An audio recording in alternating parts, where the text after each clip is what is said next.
అనుదిన నిత్యజీవపు మాటలు. దేవుని నామానికి మహిమ కలుగునుగాక. దేవుని వాక్యాన్ని చదువుకుందాము. ప్రతి మనిషిని క్రీస్తునందు సంపూర్ణునిగా చేసి ఆయన ఎదుట నిలవబెట్టవలని సమస్త విధములైన జ్ఞానముతో మేము ప్రతి మనుషునికి బుద్ధి చెప్పుచు ప్రతి మనుషునికి బోధించుచు ఆయనను ప్రకటించుచున్నాం.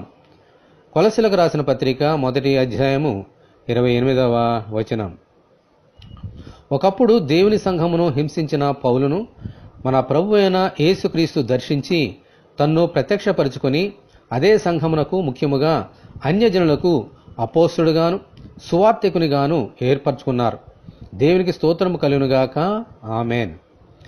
దేవుడు క్రీస్తు యేసు ద్వారా తనకు అనుగ్రహించిన భాగ్యమును, బాధ్యతను పొందుకొని మర్మమై ఉన్న సువార్తను బోధించుచు ప్రతి మనిషిని యేసుక్రీస్తు ఎదుట సంపూర్ణంగా నిలబెట్టాలనే ఆశయముతో, గమ్యముతో తన పరిచర్యను కొనసాగించాడు. ఆమెన్. ఈ నేపథ్యంలో ప్రతి మనుషునికి సమస్త విధములైన జ్ఞానము చేత బుద్ధి చెప్పుచు సువార్త బోధించుచు తన పరిచర్యను కడముట్టించాడు.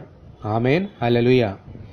దేవుడు ఏర్పరచుకున్న పరిశుద్ధ దేవుని మందిరము కూడా ప్రతి విశ్వాసిని క్రీస్తు యేసు ఎదుట సంపూర్ణులుగా నిలవబెట్టవలని దేవుని సువార్తను బోధించుచు తన ఆత్మ ద్వారా నడిపించున్నందుకు దేవునికి మహిమ కలుగునుగాక. ఆమెన్. హల్లెలూయా. మనమందరము దేవుని ప్రార్థన చేసుకుందాము. ప్రభువా, మీ కృపచేత మాకు అనుగ్రహించిన సంఘమునకై మీకు వందనములు.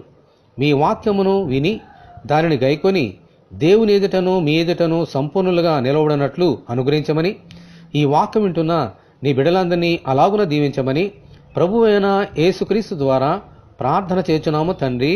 ఆమెన్. ప్రభువైన యేసుక్రీస్తు కృప మనకందరికీ తోడే ఉండి నడిపించునుగాక. ఆమెన్.